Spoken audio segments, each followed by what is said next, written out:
Bellator 251, live on CBS Sports Network from the Mohegan Sun Arena. We started at 170 pounds, Derek Anderson and Achilles Mota. Both guys moving up into the welterweight class. Derek Anderson looking great, Achilles Mota looking great. It gets to a point where you see Achilles Mota landing big shots against Derek Anderson as he's working for that takedown. He did a good job in the first round and actually took the round with his grappling.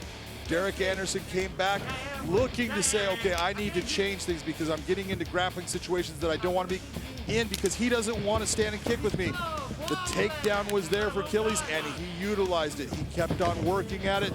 You see Derek here, pushes him away. That kick to the face. A lot of people are looking, thinking he's a down fighter, but if you look at Achilles Mota in this situation, his leg, watch his knee is up, his foot is up. He's got one hand down. He is not a grounded fighter. He can be kicked to the face or head. That is a legal blow. That is a TKO win for Derek Anderson. The Barbaric one winning in our first fight of the night. Then we move to the middleweights, Austin Vanderford and Vinicius de Jesus. Austin Vanderford came into this fight knowing that he needed to wrestle against Vinicius de Jesus, but it was actually Vanderford's stand-up with his left hand. That jab made a big difference in opening up areas for him to get inside and take Vinicius de Jesus to the ground with his wrestling. Utilize that stand-up game, get inside, and once he got De Jesus to the ground, De Jesus was unable to change the position. You see him lacing the arm here and just landing hammer fist throughout the contest. Almost had him out with an arm triangle choke at the end of the second round. Couldn't get it, but definitely takes a unanimous decision win, and 10-0 for Austin Vanderford. Impressive performance indeed. Co-main event, a heavyweight showdown, Tyrell Fortune and Said Soma. Tyrell Fortune trying to right the ship in the year 2020 because he has not had a lot of luck. That was a big knee that he landed right near the end of the round.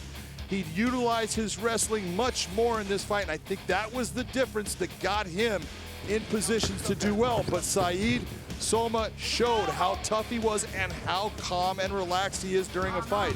He just kept chipping away at what Tyrell Fortune was doing. That was a nice little kick that brought Tyrell down, got him into wrestling situations, made a mistake with this near the end of the fight. A very close fight. Both guys are going to look back and wish they did a little bit more, but it was Tyrell Fortune that walked away with a 29-28 unanimous decision victory. So he is back to his winning ways. Then our main event, John, there is a game plan, there is utilizing it, and then there is utilizing it to perfection. Boy, you said it exactly right, because you could not ask for Corey Anderson to fight a better fight than what he did tonight against the legend in Melvin Manhoef.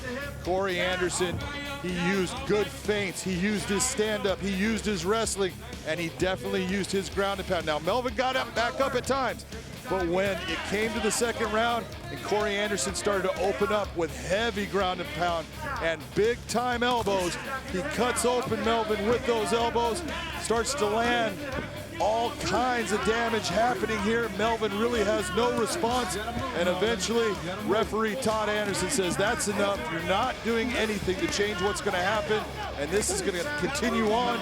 This is a beautiful win for Corey Anderson. TKO victory in the second round. Everything going according to plan.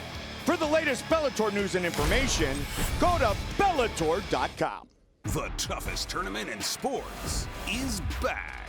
Don't miss world champion Patricio Pitbull defending his title against Pedro Cavallo in the Featherweight World Grand Prix. I cannot wait for this fight. Live and free. Bellator MMA on CBS Sports Network.